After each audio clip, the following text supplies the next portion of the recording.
Good afternoon. I'm Dr. John Davison, Chief Executive Officer of the Trust, and I'm glad that you're able to join us today for the fifth webinar in our Business of Practice webinar series titled Creating a Firm Foundation for Your Practice, Basic Strategies and Principles.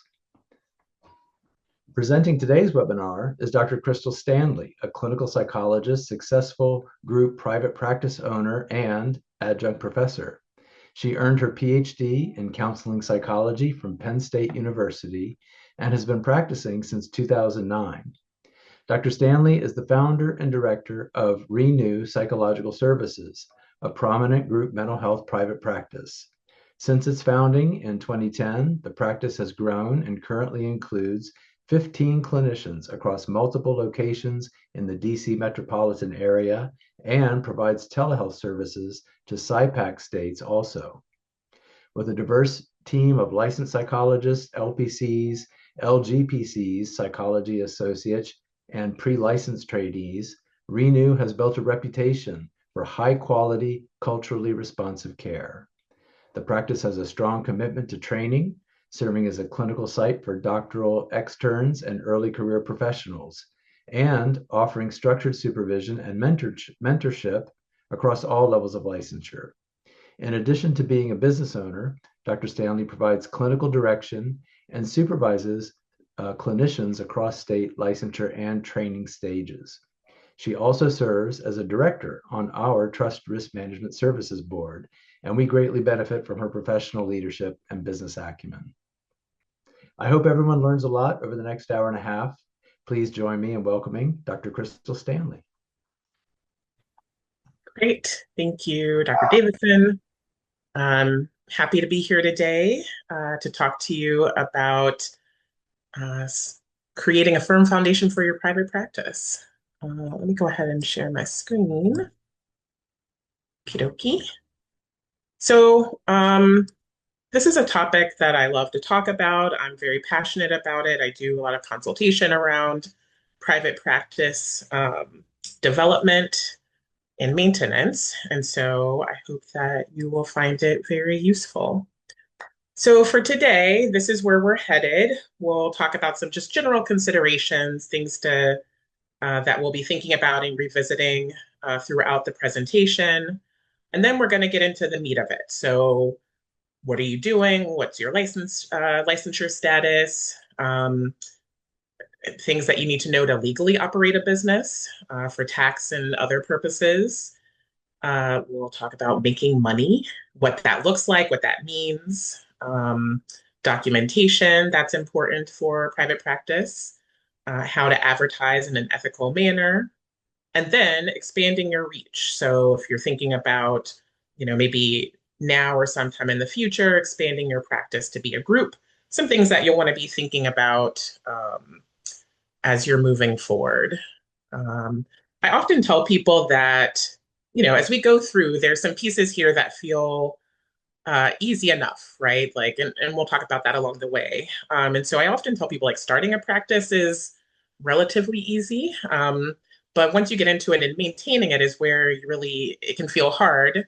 And it's important to really put things in place at the beginning so that when you're in the midst of doing the work, you've got everything set. You've got your foundation. You're not having to add new policies and things like that. And so a lot of what I'll talk to you about today is really about trial and error that I went through. So I'm going to be sharing some of that with you as well. And overall, the goal here is to help you stay safe in your work and that it feels pleasurable, it feels good, it feels like what you want to do, and that you're doing it in a way that is matching with your values and your goals, and gives you some options for the future. So that's where we're headed. So if you're like me, your doctoral program probably didn't include much information about starting a practice. I know in my program, we had a psychologist from the community come in and talk about being in private practice. And it was really useful. And what I will say is at the time, I think I was probably in the midst of, working on my dissertation and preparing for internship and taking classes. And so, what ends up happening is we get out into the field, and probably once you're licensed, you start to think about, what do I want to do next? Maybe I want to start a practice. Where do I start? So this is a good place to start. The second piece is that I find that being a good therapist can often run counter to running an effective private practice and operating a business. Um, because we are operating businesses, and businesses do take work, and they take being, having policies, and which makes sense, of course, but it also requires that you show up in a way that probably feels a little bit different. It may feel like it grates upon, the ways that you want to show up with clients, right? I can imagine many of us do this work because we care about people, we want to help people, and you can do that. And it sometimes will feel a little tricky in ways that I'll talk about here shortly. Uh, and then the last piece here is that developing clear boundaries, first of all, for yourself, which we'll talk about here shortly, is going to be really important because for many people, going into private practice is probably the first time that, you've had a choice in what you do. So, working in various settings, you may have had some autonomy, but with your private practice, this is yours. You get to shape it like you want it to look, which can feel overwhelming. And I think will take some trial and error. But we'll talk in a little bit about really thinking about, what do I want to do? And having those clear boundaries for yourself is important because there may become times when it feels like, I'm maybe this is feeling a little stressful. Maybe it's not going the way I want it to. And so maybe I'll expand a little bit, expand in terms of what you do. And that may or may not be a good idea. And so having a baseline sense of, again, what you want to practice, how you want to practice, who you want to work with is going to be really important. And then creating clear boundaries with your clients is important, of course. I'm sure you all can agree, but it'll happen that a client may ask you to do something that pushes you a little bit or would require that you stretch in ways that you're not quite sure you want to. And so if you have your sense of, again, okay, this is who I am, how I practice, what I want to do, then that'll give you some space to say pretty clearly, like, okay, no, I, can appreciate the request, but that's not what I do, or, not what I want to do. I don't think, no, if you have to say that directly to them, but you'll at least know for yourself. And then if you're thinking about expanding into a group practice, being really clear about who, the identity of the practice, what you do, will help you set boundaries with clients and folks who work with you and for you alike. Um, okay. So moving forward, we're not going to spend too much time looking at ethical principles. I know that we all study this and keep these in mind, but I did want to point out a few things, not because I necessarily think you need a review, but just because I think good, well-intentioned people sometimes make mistakes if they're not, like I said, really clear about what they're doing and the why. Um, and so, starting with beneficence and non-malfeasance, um, we are in positions of power, whether we are comfortable with that or not. And we'll talk about the various ways that that comes up. And so, due to the nature of our field, we're developing close, intimate, trusting relationships with clients. Um, and we want to be really mindful about how we do that and understand that our policies and the ways that we approach practice are going to be really important when things get potentially a little tricky, right? And so I'm going to use the word tricky a lot, but by tricky, I just mean, clients getting upset with us or having questions or maybe pushing back some. And so it's really important that you're very clear. And again, like I said, I know you know this, and I can imagine that those of you who are here care a lot about doing the right thing and wouldn't want to harm anyone. And I'm really talking about an intentional harm that may come if we're not, like I said, setting a foundation for what we're doing and how we're doing it. Um, yeah, and clients are coming and paying for our services in a variety of ways, dedicating time and energy. And so just wanting to make sure that we're keeping in mind that there are ways that we're setting up our practice so that we don't harm unintentionally, certainly not intentionally, but also unintentionally. I'm going to be talking a lot about trust, building relationships of trust. Um, I just had this image of, you know, uh, let's say teaching someone how to ride a bike, and maybe you have your hand on the handlebars and they're very nervous, and you're, letting them know, like, I got you. And we want to be able to, do that for our clients as well, right?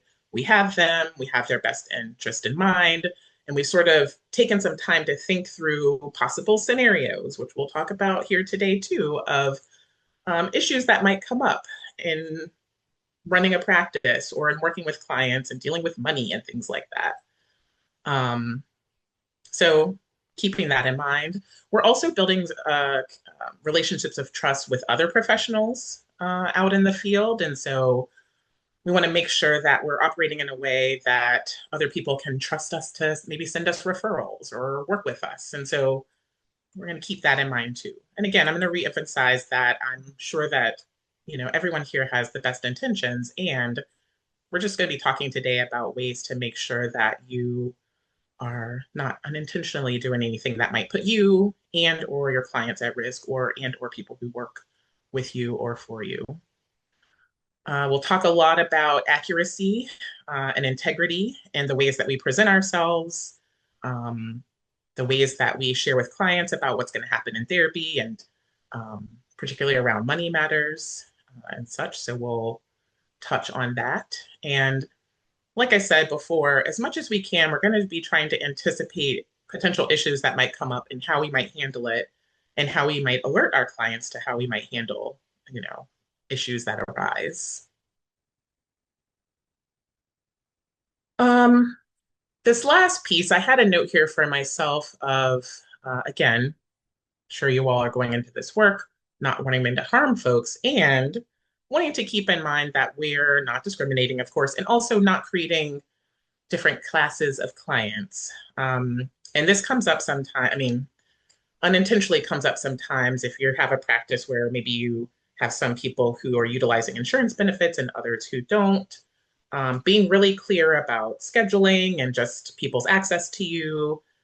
Like I said, things can get really tricky for folks, as especially if you start to feel anxious about making money or any sort of scarcity, which I'll talk about a little bit today, just based on the climate of how things are feeling in private practice right now. I think this time is really ripe for um, people, uh, again, unintentionally, maybe doing some things that they wouldn't necessarily do under different circumstances. So again, I'll talk more about that.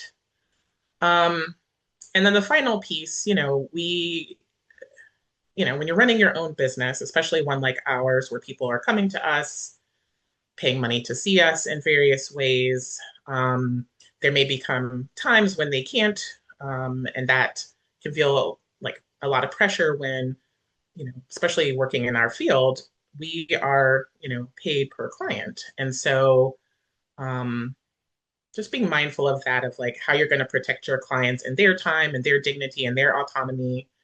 And of course, also confidentiality, privacy um, topics as well. We're going to be covering that also. Okay, so we're going to start with the what are you doing? And we're going to start with logistics, basic logistics, things that you'll likely have figured out already. But, you know, um, are you independently licensed? Are you under supervision? Just being very clear with clients about that as you're promoting yourself and advertising, but also understanding what that might mean for your ability to practice in private practice, a solo practice, or maybe working with or under someone. I know various states have rules about, who can collect money, who can practice in certain ways, what people can do with their various license types. So you always want to start with your particular state's rules and regulations around that. Of course, SIPACT is an option if you live in a SIPACT state. The trust has a good document. I believe there's a link to it, but risk management advice for practicing under SIPACT, and really making sure. I feel like I saw a question recently where someone was wondering about um, like which state you need to be licensed in and whether you live there full time or not. And I'm not going to get into the details of that. That's sort of beyond my scope of what we're doing here today. But I think that's an example of something that may feel for some people a little innocent, but actually could have really big consequences if you are not sticking within the rules of the program. Along with that, there are rules about supervision and SIPACT. Being a SIPAC practitioner does not translate into supervisees, folks who are supervised by you. But again, that's a little bit outside of my scope, but I did want to mention it just because I've heard that question come up. Um, and so then you're going to be thinking about what am I able to do? Um, what licenses you have, also what specialized training or certificates you have, um, what services you want to provide, um, and the populations you want to work with. Um, on the next slide, I'm going to talk a little bit more about that, but I'll put a pin in that. There are specific rules and regulations, statutes for folks who do neuropsychological work or forensic work or educational training. In my adjunct work, I um, working with master's level folks, and I talk with them about um, being mindful of forensic topics that might come up in private practice that don't seem like they're forensic, but things like writing letters for folks, folks may ask you to make recommendations that you may be outside the scope of the practice that you do, like the work that you do. And so that's something to be mindful of. We'll talk a little bit more about that as well. And then with coaching, I think coaching can be what feels like a gray area for folks, but I would encourage everyone to be mindful of what your state regulations say about coaching. So I'm licensed in DC, and I know several years ago, DC put out guidance that whether you're licensed or not, they regulate the practice of coaching, meaning that if something were to happen and the client made a complaint, they would be within their jurisdiction to do an investigation and potentially, if there's an issue, have some sanctions for folks. So I would be mindful, I'm just encourage everyone, like whatever you're thinking about doing, and if it's a little bit outside of your scope or you're just not sure, to always defer to, your state regulations. So I'll spend a little time here because um, I have a note here, the second part about just because you can do something doesn't necessarily mean you should or that you even want to do it. So I mentioned earlier that going into independent practice is probably the first time in a practitioner's career that you get to choose what you want to do. Um, I can use myself as an example. I worked with adolescents and adults in my training. And so when I started my independent practice a long time ago, I thought to myself, like, sure, I can work with adolescents. But I didn't spend too much time checking in and say, like, oh, is that actually my passion? Do I enjoy doing that? Do I feel comfortable doing that? Especially no longer being supervised, I'm independently licensed. And just thinking about, all that is required in doing, I used adolescents as an example, but like doing whatever type of work you want to do. Because, in an institution or in a university or a hospital, et cetera, you are covered by that entity, to a degree, right? But you've got a supervisor, and it's, if something were to happen, you've probably got multiple people who could help coordinate care. In independent practice, it's often just us, and it is, whatever happens or whatever needs to happen. If there's an issue, it's on you. And so I think it's really important to think about, you know, there are things, yes, that I can do, but what do I actually want to do? And you can start out small. You can start out working with whatever a single population, or if you feel totally comfortable with the populations you want to work with, that's fine. But I want to encourage you to make sure it's a thought out process because going back to, again, I know that we're all practicing and being mindful of the ethical standards, but you could make an unintentional mistake or not fully be on your P's and Q's if you haven't thought explicitly about how you want to spend your time as a practitioner, what populations you want to work with, et cetera. So going back to this first point here, what do you like to do, right? Again, we are trained to do various things, but spend some time to really tap into like, what do I actually enjoy doing? What makes me feel excited waking up in the morning? Um, and in thinking about that question, I think you are probably going to operate from a place that feels good, where you're being really mindful, you know, where you're really engaged. And I think that's helpful and like sort of keeping your eyes open and making sure that you're giving your clients and the work that you're doing like your full attention. How do you want to spend your time? So, thinking about working in an institution or an agency or whatever, we are scheduled often. We may not have a lot of autonomy in our schedules, but in independent practice, it's all on you. And I think it's easy to get into, thinking about, oh, I want to see as many clients as possible for financial reasons, which is a valid, reason. And that's also a place where if we're not careful, we might burn ourselves out. I think practitioners, folks who go into independent practice, don't always consider that there is an admin piece to your work that wasn't present working in these other institutions, right? They might have handled a lot of things, billing, scheduling or rescheduling, coverage, if you're out of the office. Um, and so, yeah, there's just a lot that's not necessarily on your plate uh, working in an agency or something or another institution that is now suddenly all on you.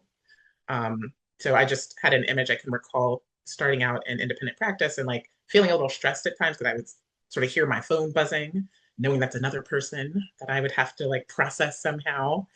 Um, and so that's just a note, it's not just the work, the seeing the clients, it is also the additional admin work that you probably have not had to do before that you need to make sure that you're, you know, giving yourself some time to do. And I've already talked a little bit about who you like to work with. I think that's an important piece that doesn't get talked about a lot in independent practice. I think, because we're used to just going, going, going, especially coming out of grad school, you know, trying to get licensed, trying to make some money for the first time. Again, I don't think we spend as much time thinking about who do I want to work with? Who do I enjoy working with? Where do I feel really engaged? And so I think it's, all of this and thinking about what you're doing and the why is, it's not a guarantee of protection, but I think it does put you in a good position of not dialing it in your work, whether it's with clients or, doing assessments and writing reports. Like you want to try to be as engaged as you can. Um, like I said, I think that's a useful risk management strategy. So, legally operating a business. So, becoming a business entity, you, of course, have to report your income, pay taxes, et cetera. And there are certain numbers that you need to do that. So I know there's some folks who feel comfortable operating utilizing their social security number versus an employee identification number. You want to keep in mind that um, clients have access to that information. If you're a fee for service and you're giving them a super bill, you'll need to put either your social security number or your EIN on there. So that's something to be thoughtful about. In my experience, I think most people go for the employee identification number. You can apply on the IRS website for that. Um, and when you apply for that, you also can provide a business name. So, that's part of the process as well. Um, a national provider identifier, an NPI. So you'll have for sure an individual NPI. Again, you can apply for that on I think it's the NPPES. So you'll apply for that. And then here's something interesting to think about. Um, you at the time that you get started may think, I don't ever want to be a group. I can tell you that's how I felt. And look at me now. But it doesn't hurt to get a group NPI number. You don't necessarily have to use it, but I think for anyone who might have any sort of inkling or just because you can do it, it's useful to have. Doesn't, you can apply for it and let it hang out. But I will say, and from my own experience, if you like when you decide to expand, and if you're on insurance panels, you'll have to be re-credentialed, you'll need a group NPI. That's a whole process. And so I think it's useful to be prepared and ready for if and when that moment comes, because it often can come much quicker than you even imagine, right? You operating solo, and then all of a sudden you start to think about becoming a group, or you bring on a person or so, and you want to be ready. And it's a pretty easy uh, way to be ready. I'm going to go back up to the EIN. So I also know many people, I didn't do this at the beginning, but don't be like me.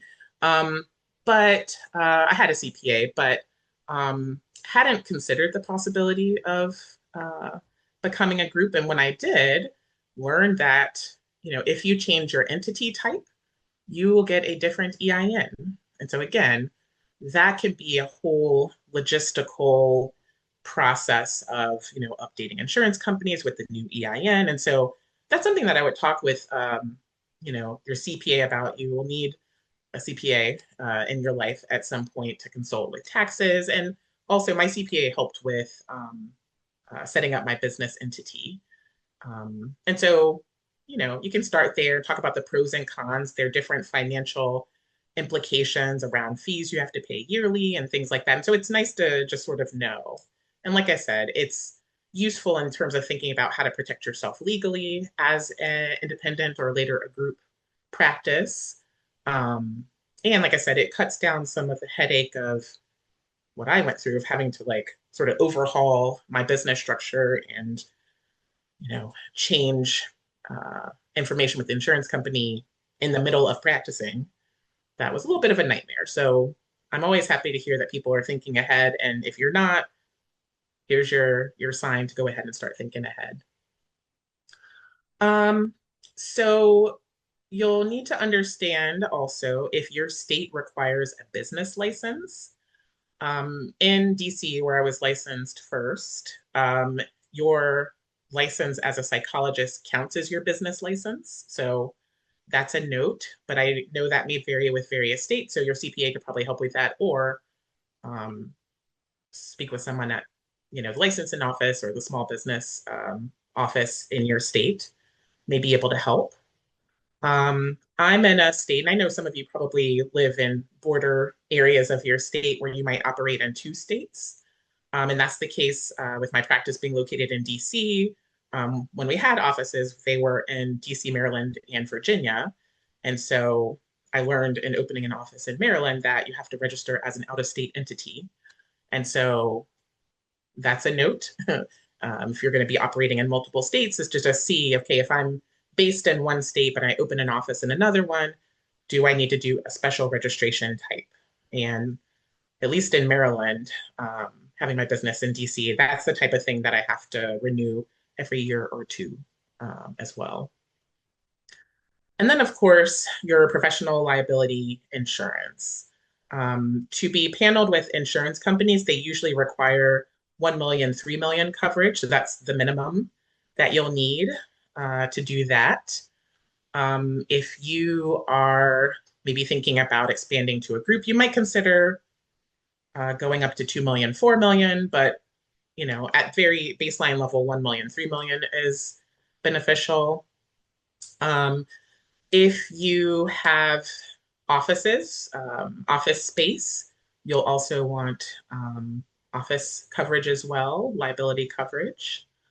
So that's a note as well. And the trust offers various additional coverage for cybersecurity and such. So you can be mindful of that as well. Okay, let me see if I have anything else here. I think that's all. We'll circle back to some of these topics as we move forward. So making money, I think for many folks who enter independent practice, I mean, you can enter for a variety of reasons, I'm sure, right? Wanting to be independent, wanting to work with who you want to work with. But I think it's not uncommon and it's fine, obviously, if your motivation is like to make more money, right? I mean, we go to school for a long time. We have come out of school perhaps with a lot of debt, and you want to be in a position to feel comfortable. Um, and that makes sense. But one way I want to orient you here as we're thinking about money is that this is where I feel pretty strongly about the relationship piece, right? Like I said here, it's not about how you make money, but your relationship with your clients, right? Do they understand how much therapy is going to cost? Do they understand what their obligations are? What if things change with their financial state? Um, what if it happens sometimes where you check the benefits, sounds like they have no copay, turns out they do. How do you handle that, right? And so we'll talk on the next slide a little bit more in depth, but we want to go into this with good faith, um, and also for ourselves having a pretty good understanding of like what we're doing, how we're making money, how we're going to collect money, which we'll talk about here in a moment. Um, but really just being clear, as clear as we can with clients. And then it was mentioned there's going to be another seminar later this month about billing that I'll be doing as well. We'll talk a little bit more in depth about that piece, but we'll talk some about it today as well. So spend a little time here because this is, sort of how how our business is run. Like I said, people are really interested in thinking about how can I make money? How do I want to do that? So certainly being on insurance panels is a way. My practice for I think almost the entire time I've had a practice, we are paneled on insurance. That's a decision I made. Other people make different decisions, and that makes sense too. There are pros and cons, but nonetheless. Um, so thinking like from a technical standpoint of like what you need to do to be handled at an insurance company, with an insurance company. First, you'll need to sign up for a CAQH. I do not remember off the top of my head what that stands for, but it's CAQH. And basically, that is where you're going to bank all of your credentials, your experience, where you went to school, your active, current and active licenses. And it's a centralized place. It's nice because I think when I first applied for insurance panels back in 2011, I filled out an extra long form, sent it in or faxed it in. But now it's all digital, which makes it easy to update. And also, for many folks who are in independent practice, you may have your own practice, but you may be doing some work at other places. So you can, sort of really easily add another location in there, and insurance company can access it and start your credentialing process. You also keep up with your liability insurance each year, upload it as you get a new insurance policy. You'll want to see if the panel is open. I always encourage people to think to just ask around about, which panels are easy to work with or are more popular in the area. I know in the DC area, Blue Cross Blue Shield is like a federal plan, for instance. Um, Here's where a little bit of, I'll call it sticker shock comes up for folks about how long it takes to get paneled. Typically 90 to 120 days from the day that you submit your CAQH or your information to join the panel. So it takes a little while. So this is a place where you might start thinking about, how early are you going to start prepping for going into private practice? So if you're thinking about being on panels, I know that's a very common, it's very common for people, especially starting out in practice, to go into insurance panels because it gives you good referrals and it's guaranteed in some ways, in terms of client referrals. So, but just know it takes 90 to 120 days, especially if you've never been credentialed before. It's going to take perhaps 120 days to do that. So just be prepared for that. Um, you can check with the insurance company about how much their contracted rates are. What do they reimburse? And then just a general note, and this is where risk management comes in. If you are on an insurance panel and you have a client or your clients also have that insurance, you are contractually obligated to bill their insurance, whether the client wants to or not. I mean, I won't get into like the autonomy of it, but that is the expectation. You get in trouble for seeing someone for full fee when they actually, have a contracted insurance with the panel that you're on. So that's a note. Um, so that's a note. Fee for service, right? If you're going to not participate directly with insurance companies, you'll want to try to understand what people are charging in your area, what sort of the going rate for therapy for your license type, license level, and maybe other specialties that you have. Um, Consumers are interesting because they don't, you know, I've had experiences where people don't always know who's a psychologist, who's a, various levels, but nonetheless, you kind of want to be on par perhaps with what people around you are doing. Clients are looking for someone who they like, who can help them, who they can afford. So that's just a note there. One thing that I do feel passionate about is that I think it is important that folks who are fee for service at least understand just a little bit about how insurance works. You don't need to know the nitty gritty. But one thing that comes up a lot, and I think this is something that came up for me at the very beginning, before I got on insurance panels, is understanding that, what a client pays me. I was an out of network provider, so they had a deductible, which means it's the amount of money they have to pay out of pocket before the insurance will cover them. I mean, if you have your own insurance, you probably understand this. But sort of on the back end, the insurance has a contracted rate or an approved rate that they reimburse. And so let's say your client pays you $225 as an out of network fee for service provider. You give them a super bill at the end of the month with all of their charges. The insurance will say, okay, great, thank you. And we only reimburse $125. And so a client's deductible is only going to go down by $125, even though they paid you $225 for every session. Where that can become important is just for the client to understand that, right? That, what they're paying may not, be directly deducted from their deductible because the insurance company has their own fees that are considered like, I'm blanking on the name, but it's basically like what they will cover.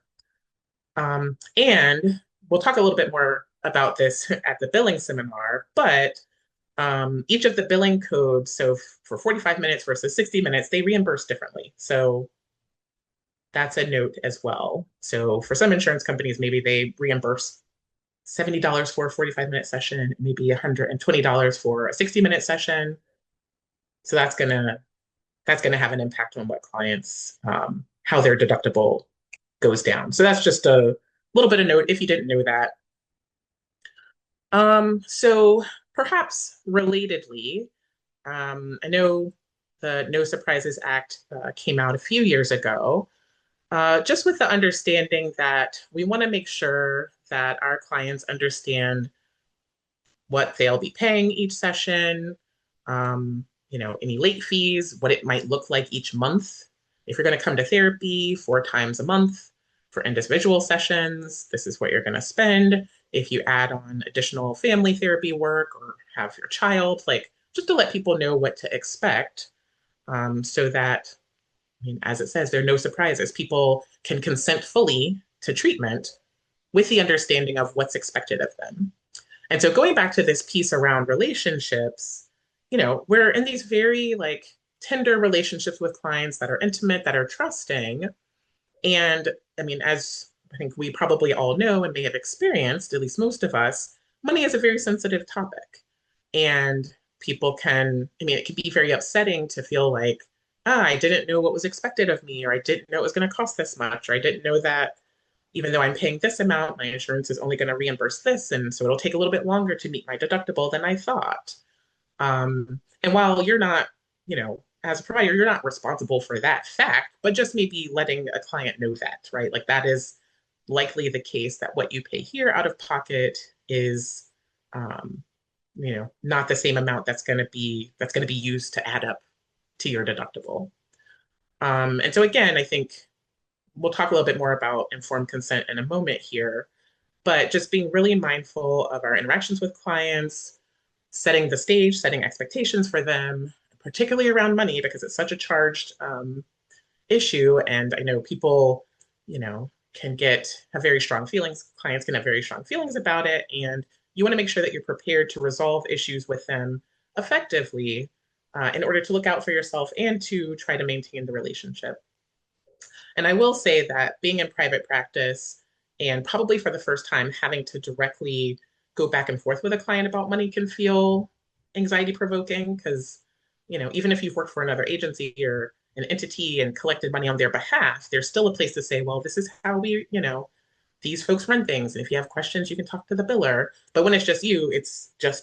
So you want to be ready and prepared for that. If you have the slides, I added these two this afternoon because I neglected to put them on. Um, Taxes.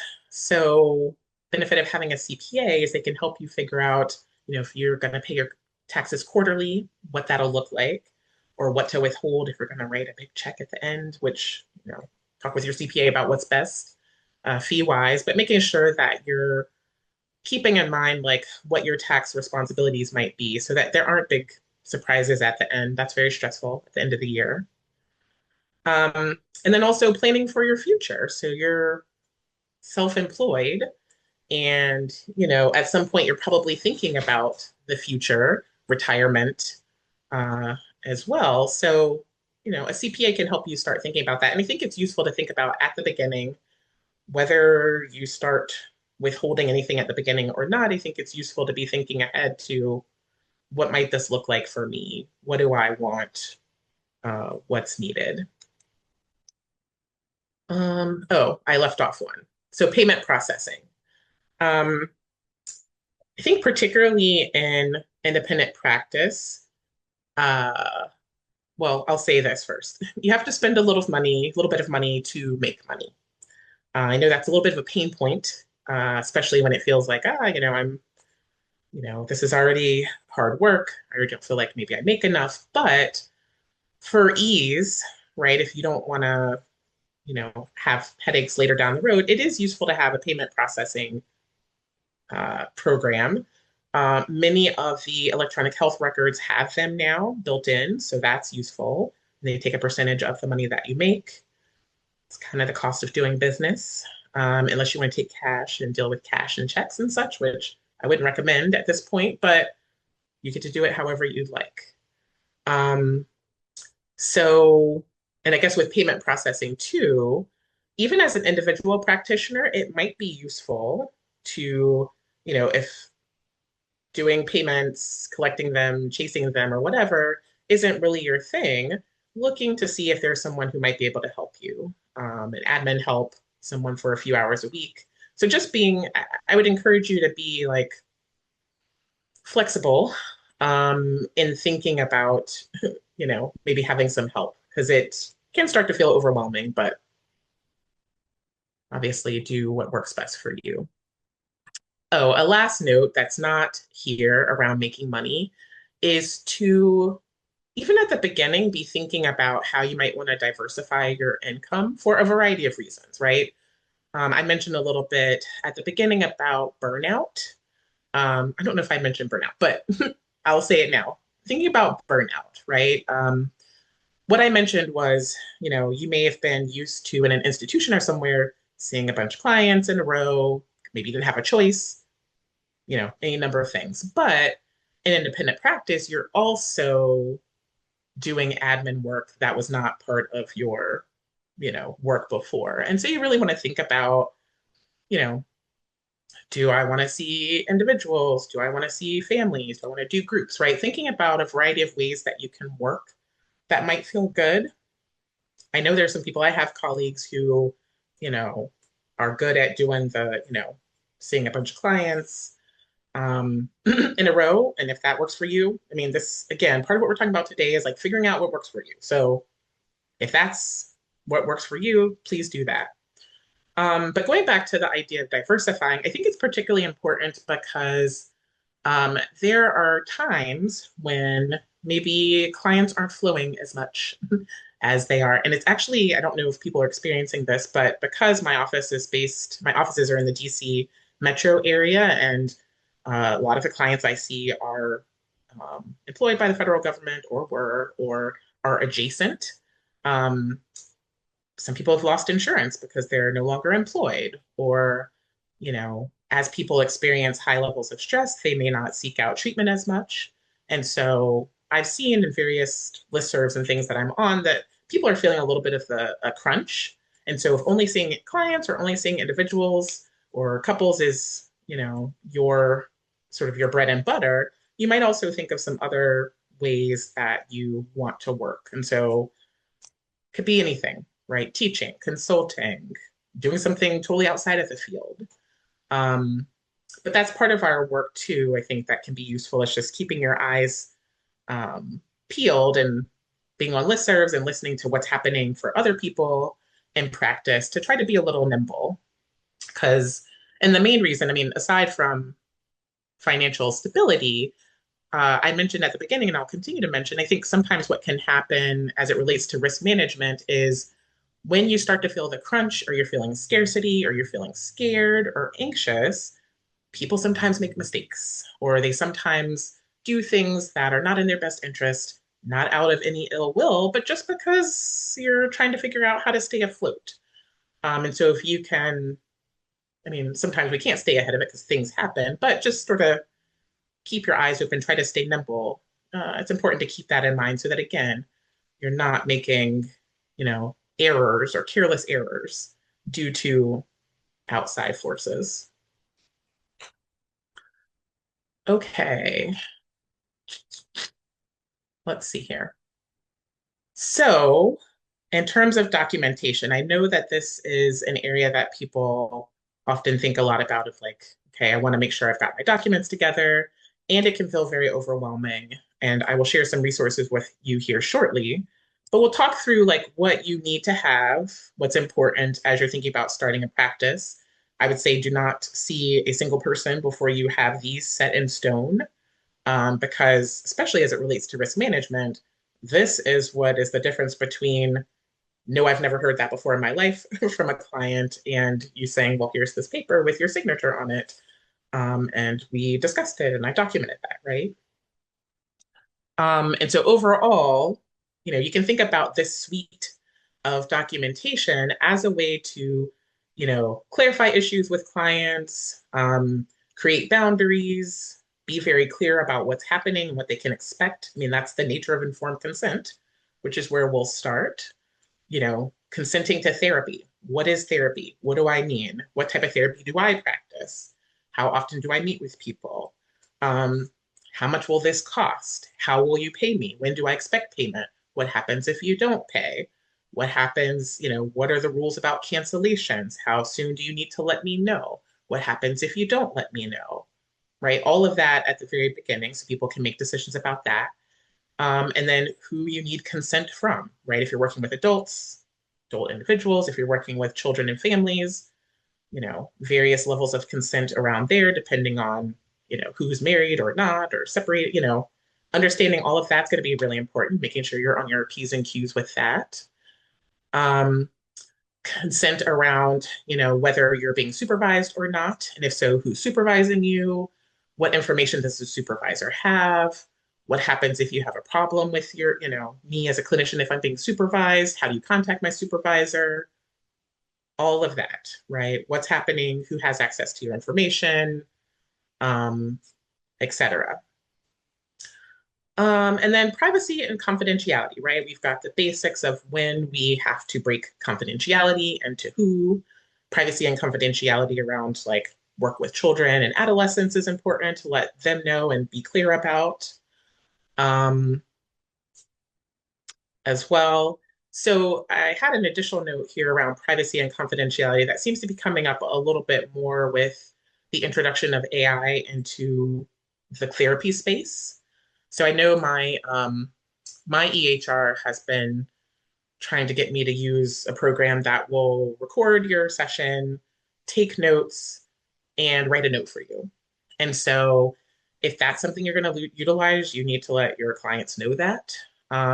I know I've been to my PCP here lately, and they'll ask me if I mind if the doctor uses that, whatever you decide to do there. But I think that's a really important piece. I mean, I think it makes sense, right, that we would inform clients, but I will say it again, just in case it hadn't come up to you, but you need to let your clients know if the session's being recorded at all, and certainly if it's being recorded to be, have AI use a program to write notes for you. And of course, you want to make sure you're going to read those notes and make sure they make sense and are accurate, etc. It's probably a bigger topic um, than we have time for.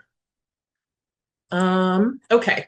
So in terms of policies, when and how clients can contact you, where and when they meet with you. I already mentioned like cancellations, but what are the policies around cancellation? How you collect money. Um, like I said, I take insurance, and so I like to spell everything out. So I let them know, like, when I send a bill to the insurance company, this is the information that they have. This is the information they don't have. So they don't have access to your notes, but they do know your name, your birth date, some demographic information. There's a code that lets them know what type of session. These are the sessions I bill for, types of, the CPT codes I use. This is how much I charge. These are my non-insurance fees, but if you have insurance, then I'm collecting a copay.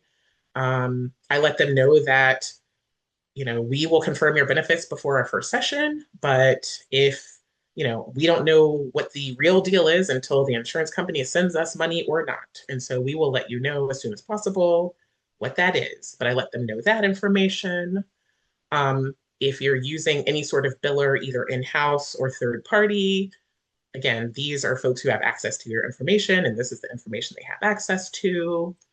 Um, yeah, what happens if the insurance doesn't pay? Then you would owe us money. And, sort of making my commitment, I try to bill on a regular basis so that, we get those bills in and get them back so that we know what the deal is. So you don't have a $600 bill unexpectedly.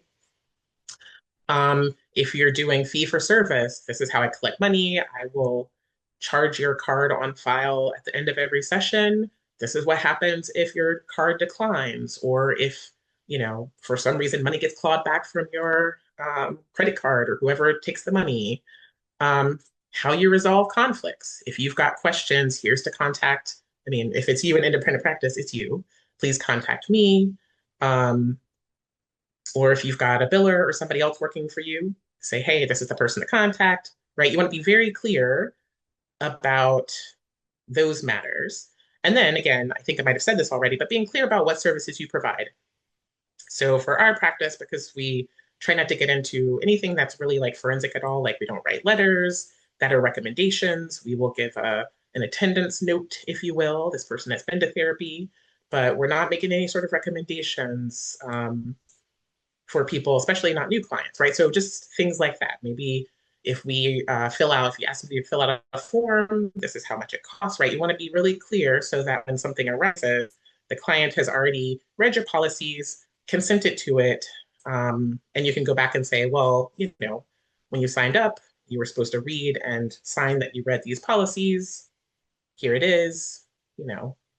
That's kind of your protection. I'm always thinking of like looking out for myself and making sure that my clients really understand what's happening between us. Uh, Forms. So EHRs have forms often within them. So take a look and make sure that it has all the information that you need. So you'll need to have forms that make sense for the clients that you see.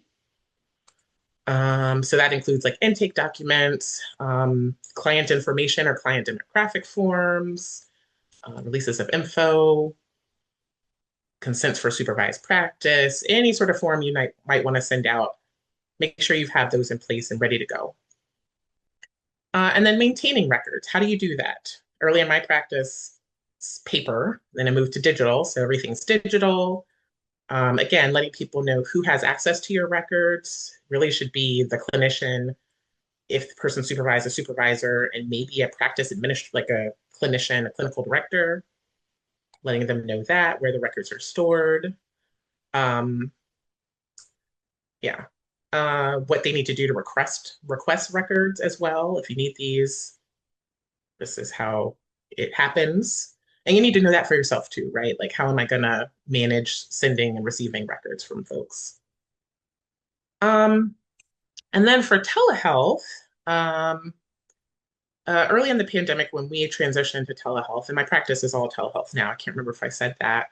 From another colleague, we got a great sort of consent form for telehealth that talks about the nature of telehealth and et cetera, but also is about, if you're going to be on video with your therapist, here's some things to do or not do, what's appropriate and what's not. So things like, privacy, so making sure that you're in a private space where you feel comfortable, safe, no one else is listening in, as is appropriate, as it makes sense. I'm sure there are other situations where that might not be, you always want people to have privacy, but there's that. Things also like making sure you're dressed appropriately. That was something that has come up before. Not driving while we're on a session. So we click onto telehealth and I see that you're driving. I need you to pull over. Maybe call me back when you're done, or I'll be on the call. But things like that, setting the stage, because it was, you know, I think people are used to doing like FaceTimes and things and may not know that for therapy, you just want to set the stage for like, what do you expect, right? As a therapist, what do you need? What's safe, right, for the clients and you? And I already mentioned, and I'll reiterate, consent around if you're using an AI tool to transcribe, take notes, write notes, that you let people know that.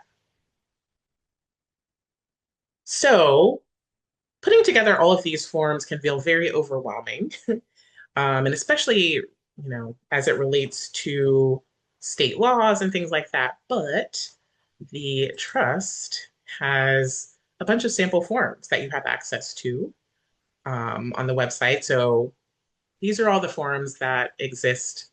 Um, yeah. So looking at, I forgot to mention this, but I'll note since we're talking about this.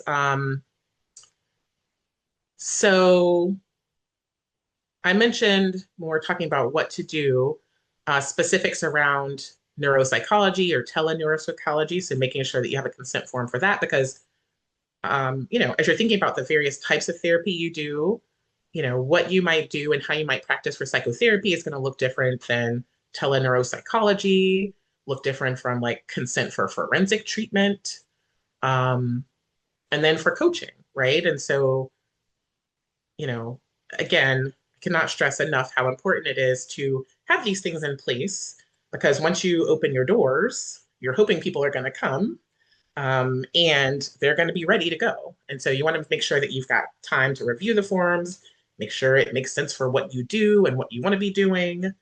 Um, and so that's a note. But I have a note here for myself, like, you don't have to start from scratch, which is nice. You can start with a template, add, subtract what's important for you.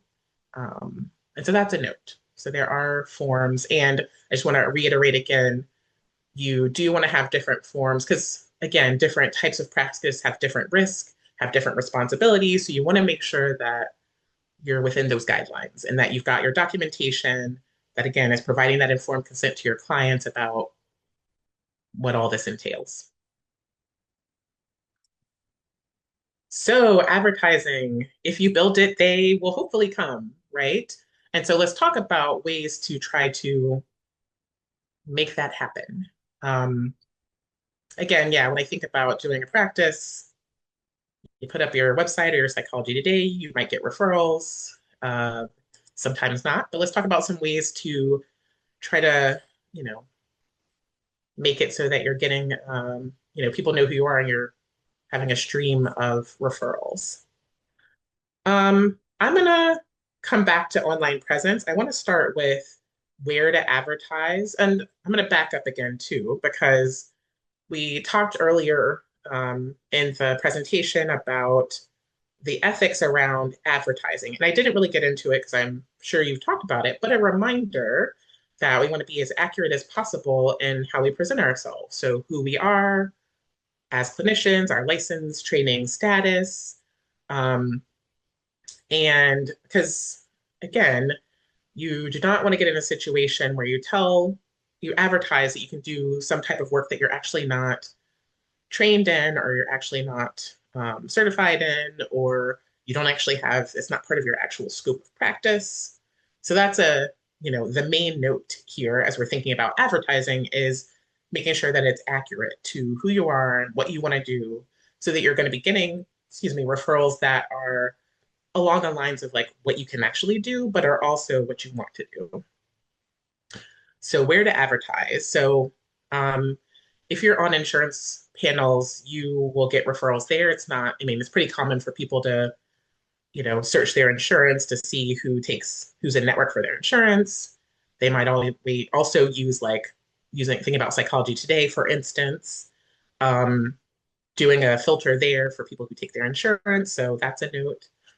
Um, I would encourage folks to get involved, right, in your community, especially if you're new to independent practice, you haven't, your name hasn't been out there already, to get involved in local, um, or state psychological associations, because they often have listservs going down to word of mouth and networking and listservs. So where you can say, hey, I'm new, this is who I am, this is what I do.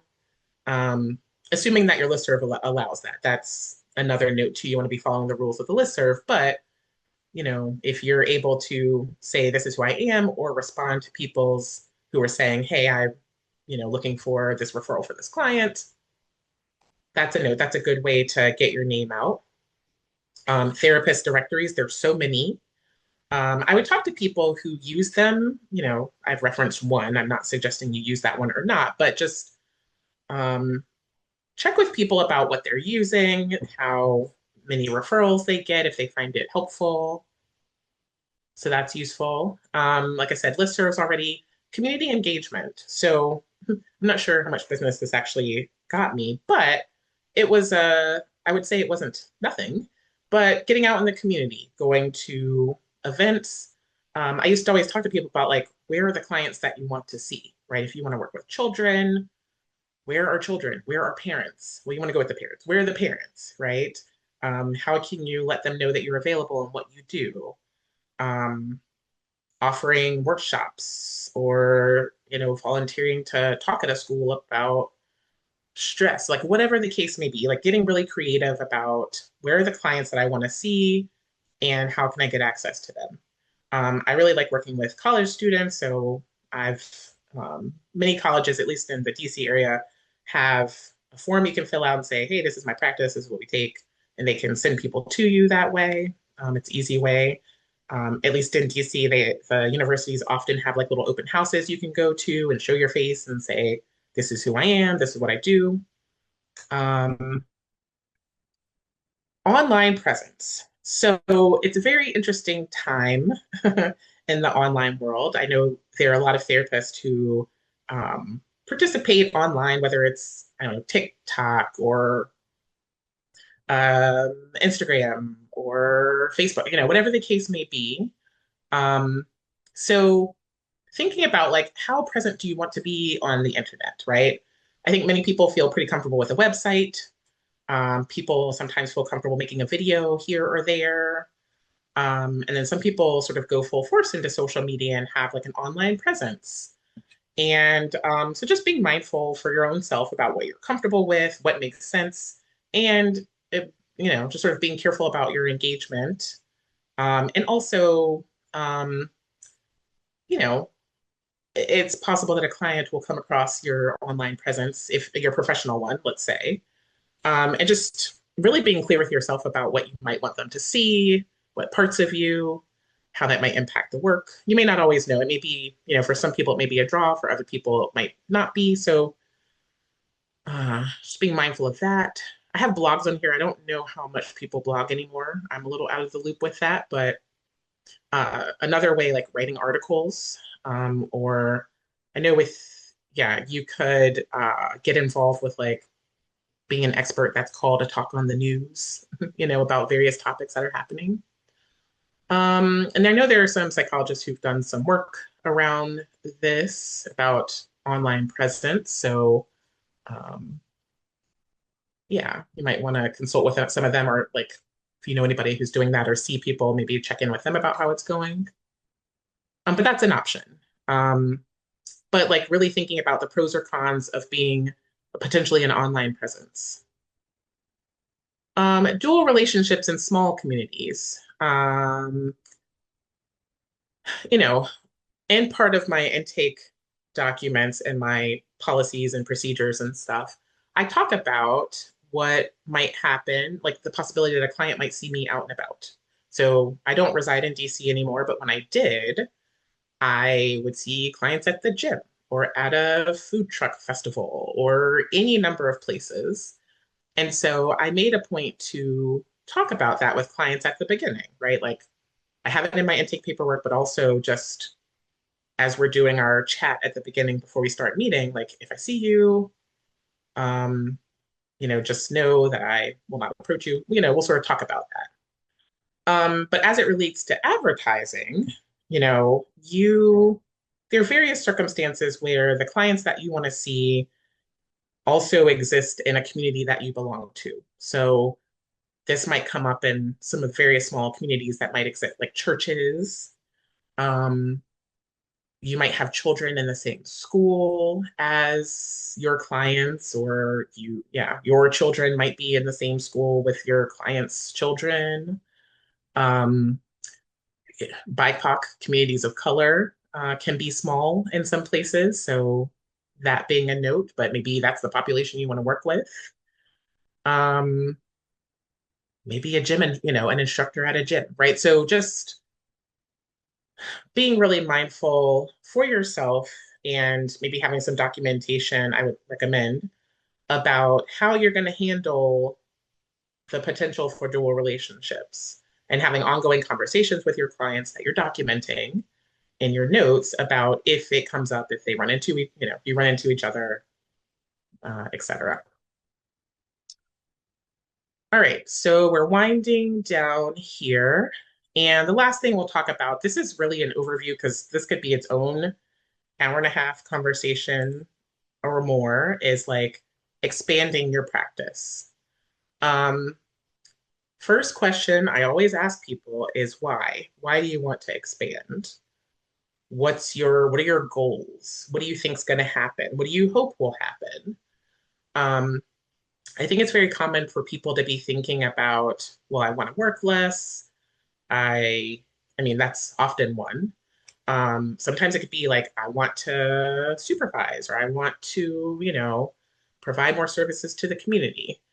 But really understanding why you're doing it. I think sometimes for people it can be like, oh, that's sort of the logical step in order to make more money and to work less. And I mean, I think probably any practice owner could tell you that's not like necessarily the case, or even if you make more money, like there's some cost to it. Um, and so being mindful of like what your assumptions are about the process, how much time do you have to commit to your business? Because if it's, when it's just you, right? You get to figure out what you need and how to commit your time to get that.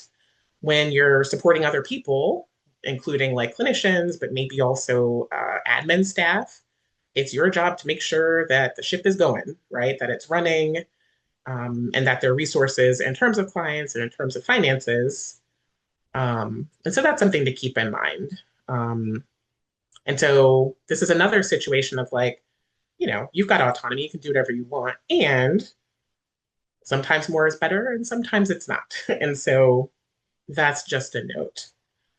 Um, because you will have to commit some time to business growth. And back to the point of having to spend some money to make some money, at some point you will either need to like cut down how much you work at the practice and seeing clients or doing assessments, whatever the case may be, or you'll have to hire someone to do it. So you pick your poison. Which one do you want to do? But you'll have to do one or the other likely eventually.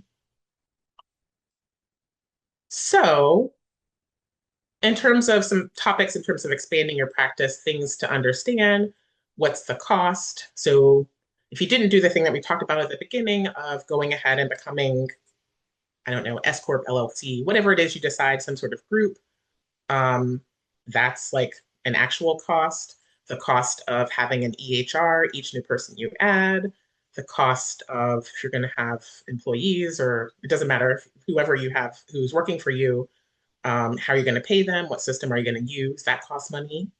If you're going to have offices, how much that costs, how much, how many clients need to be seen in order to pay for that office. Working efficiently within that office space of like, making sure that's being utilized, right? So there's those logistical pieces, but also emotionally, right? It's at least at the very beginning, it's going to take some time to like get started and get set up. So making sure you have time to spend to do that. And if you hire people, they're going to be looking to you for direction. So you've got to be ready to direct. And again, if we're thinking about all the documents you need, making sure you have those, plus adding in the extra people who will be working for you, right? So again, if you've got supervisees, who do they contact? Um, if you have someone doing HR type functions for you, who's that person? Where are they? Right? So it's everything that you needed for yourself plus add on.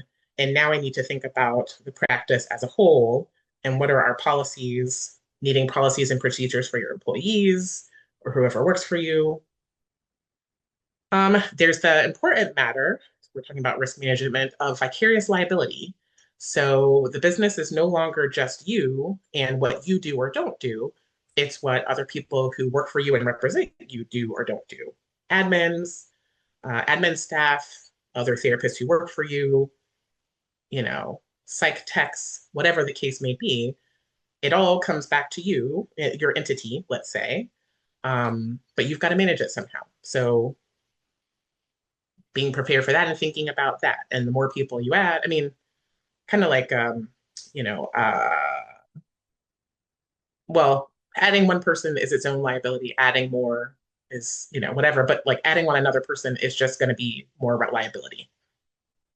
Um, I already talked about associates or supervisees, and especially as you're growing and needing to think about like, does this entity protect me and the clients I work with and the entity? Like, talk to an employment attorney about that, and they can help you set up, what makes sense. Set up a strategy or structure that makes sense.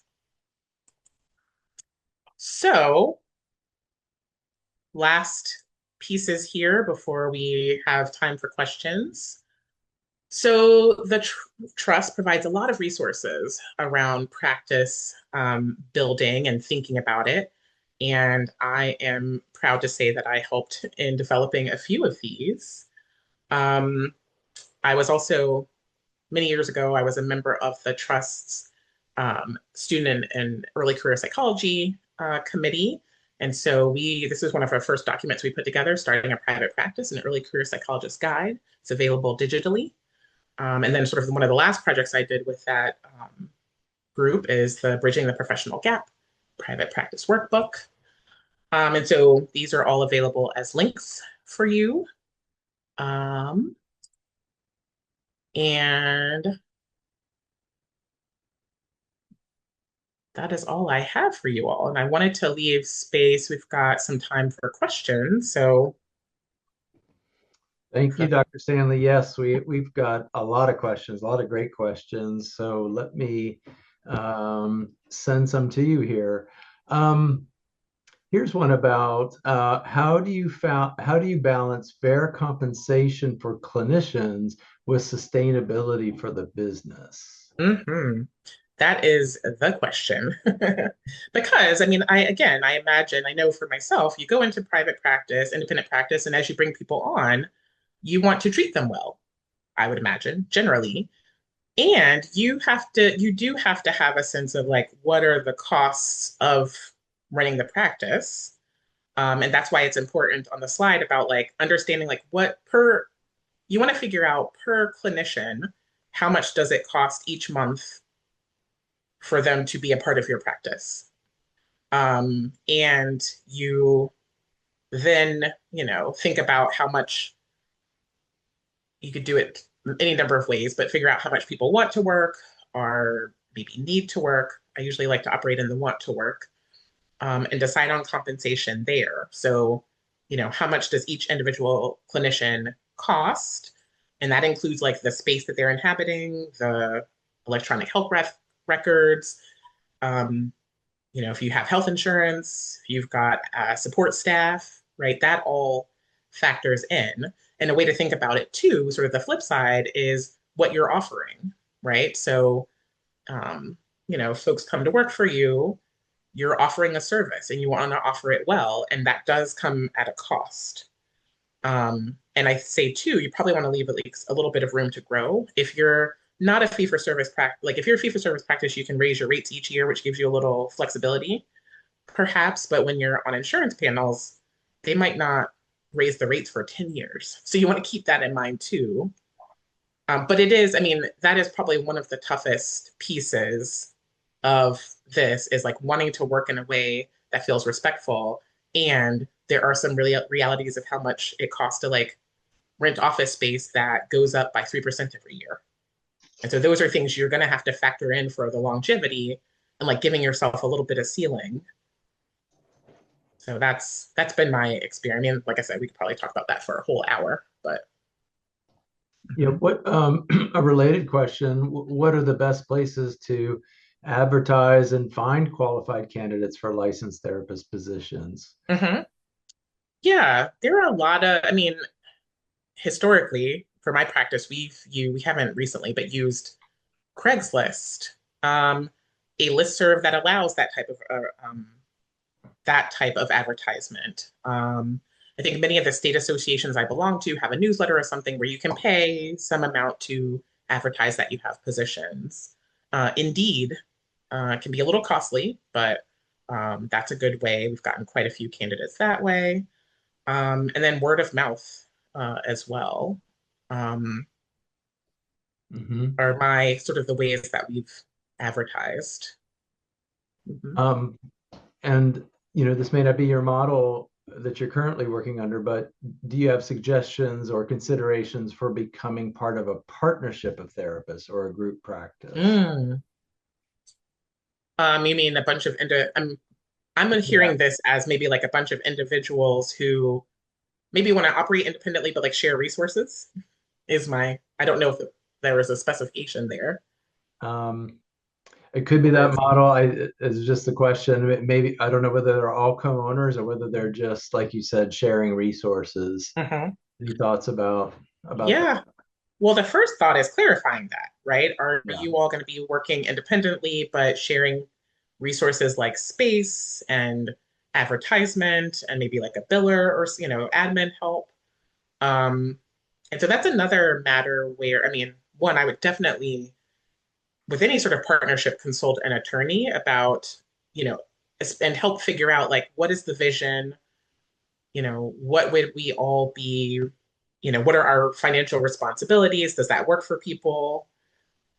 Mhm. And going from there. But I would consult with an attorney, but like first sit around with the folks that you're maybe thinking about starting a partnership with and think about what is the vision? What do Mhm. we want? What do I want out of this? How much time am I willing to invest in this partnership? Um, so that when you get to the point of making an agreement, everyone is really clear about how they want to plug in. Mhm. Mhm. Yeah. Well, this may be a bit more personal question, but how do you personally balance the dual identity of being both a therapist and a business operator? Yeah, I mean that's I would say like honestly tricky, like it's hard Mhm. because I think about um it's two sides of your brain, right? So I'm working with clients and being fully present for them, but then once I'm out of session, I'm thinking about like things that need to be done, people I need to talk to. Um, so it takes a lot of work. I think it took me many years to find that. And it's not a perfect, like, I don't know if I've arrived anywhere. I definitely feel different about it. Like I have a better grasp on it now, but it is, you know, you go from being a peer to, maybe working somewhere else to being like, okay, this is my practice, and people might have feelings about it. I mean, the first question I think I answered about compensation, there's a lot of feelings about that, and not, trusting for you. Like you have to be comfortable with yourself about, I've done the best I can to try to run this business in a way that's sustainable and that provides, you know, a good space for people, and knowing that, you know, it's there, it's a tug of war. Mhm. It's hard to put into words, but it takes a while, I think, to step into that place of, okay, now I'm in charge and I have to make these decisions because people will be looking at you to make the decisions. And you're ultimately responsible for whatever happens. So you've got to be comfortable with that. Right. Yeah. So, Um, it sounds like your practice, you've been very successful uh, delivering therapy across state lines through SIPACT. How should psychologists decide whether to practice under SIPACT or not, and what risks should they consider? mhm. Yeah, I think the risk, I mean, it's useful at a time like this. And I will clarify, because I'm not residing in DC, I do not practice under SIPACT. I'm licensed in a bunch of states, but just to clarify that for folks. Um, but I think it's beneficial, like if we're thinking about diversifying and making sure that you can stay nimble, Mhm. having the option to advertise in a bunch of states, and like maybe you want to do a group, or maybe, like other ways that you might practice, or doing workshops. So that's the benefit of it. Um, I'd say being mindful of, I mean, I think this always comes up, and I'm still on SIPAC listservs because I like to stay plugged in. But being mindful of, different states have different rules of operating. And so Yeah. it's not reasonable perhaps to know every state and all the statutes, but That, trying the best you can to sort yeah. of know. But I love it because I think it does give us a lot of options for um, being able to like expand our reach as an individual, even. Hmm. Yeah. Yeah. Um, so you talked at the beginning about, the importance of having the right business structure and consulting with a CPA and a lawyer. What do you think are the most common legal or financial oversights you see new practice owners make, or what's the risk there? Yeah. I mean, I think about taxes first. So, like, you know, one of them is taxes, like how much you owe based on your structure. And then um, sometimes there are, depending on who you hire, so peer to peer, like hiring psychologists, other psychologists, or other master's level folks is generally fine. But sometimes there's hiring like an MD, like a psychiatrist or something. You have to be mindful of how that person can be employed by you, I think is something that people have to look into. So understanding tax liability, so including things like uh, employment tax, right? Like knowing, being really clear about what you need to withhold for folks, and who you can hire legally based on your business structure. Right. And since we're talking about hiring people, not just the tax consideration, but the liability consideration, what risk management steps should be taken when bringing on employees as an employee versus an independent contractor, and how do you do that? And what do you need to keep in mind there? Yeah, well, I think certain states have different rules about classification Mhm. of employee, whether somebody's an employee or an independent contractor. To that question, I do defer to, you know, CPAs or attorneys because I think it does vary by state. And it also may vary based on people's risk tolerance as well. Mhm. And it also depends on like I said, sort of clinician type. I think there's some, I don't know. like I said, I would sort of defer to a professional for that specific question, just Sure. because I think it does vary state by state. Mhm. Yeah. Um, so looking back, well, I'll save this question for the end, but during times of expansion, um, how do you maintain your well-being during that transition? How do you? Yeah. Um, there are a lot of ways. I mean, I was had a bunch of thoughts running through my head. Um, I think if I could do it differently, I probably would have been a little more paced. I expanded kind of quickly, which can feel overwhelming just in terms of getting used to, let's say, managing people or just having people work for you. Um, so taking your time, I'd say maybe even planning financially for, you as the owner needing to step back from seeing clients, because I think that is important. I would do that differently if I could do it again, of like, um, planning so that I could reduce my caseload so that I'm more available for the process. Because that is, I think I've heard it so many times before and I did it, where clinicians are like still going full steam ahead with the work that they're doing, but not leaving the space that you really need to do this very thoughtfully and carefully, make sure your people are properly oriented, make sure you're around if they have questions at the beginning. So, some of it is like pacing, some of it is planning, like just planning for that expansion. Um, and some of it, like, you also have to trust the process a little too, um, in terms of, again, I think I know when talking to psychologists and other clinicians, there's a lot of money anxiety. And this is a place where you have to spend a little money to make money. So, whatever plan you kind of need to do that, thinking through Yeah. that. Hmm. And assessing your readiness, I guess, Yes. to take that on. Hmm. Well, you talked a bit about what you would have done differently, kind of a related question. Looking back to close with, what do you wish you had known before launching your practice?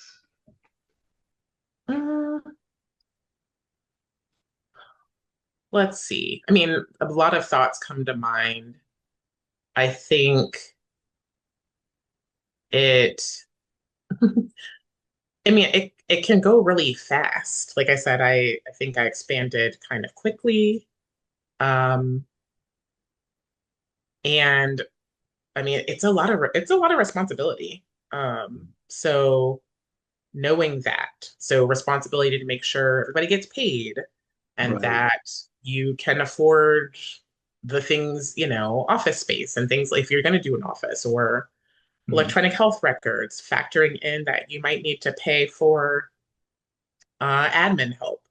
So, to that first question about how do you balance paying people while also, I mean, basically keeping the practice running, those are some realities of, people may be able to make more money by themselves in their own independent practice, but you're offering a service. And so being comfortable with that and making sure that you're covering all of that, right? Yeah. Having admin staff. And so those are pieces. I mean, I don't know if there's a way I would have known that, but that would have been nice to know, which is why I like to talk about it whenever I talk to people is like, you are going to need help.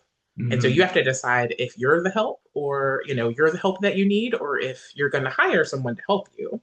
Yeah. And you need to plan accordingly. You need to either plan to take time off or reduce your schedule or um, hire someone. Yeah. And that hiring someone is often really beneficial for self-care, Yeah. right? Like I did all the billing for my practice for many, many years. Like I would be there on Saturdays and Sundays, like doing paper billing at the time. But so Well, this has been a wealth of information and giving people the foresight that you've hard earned about how to set up and grow a practice. Thank you so much. There were a lot of questions about billing, and I just want to point out you will be doing another Yes. webinar here in November specifically on that topic. So Hmm. please do tune in for that and hear those questions. So thank you, Dr. Stanley, for taking the time to be with us today and Thanks, providing everyone. with us a lot of valuable information. Excellent.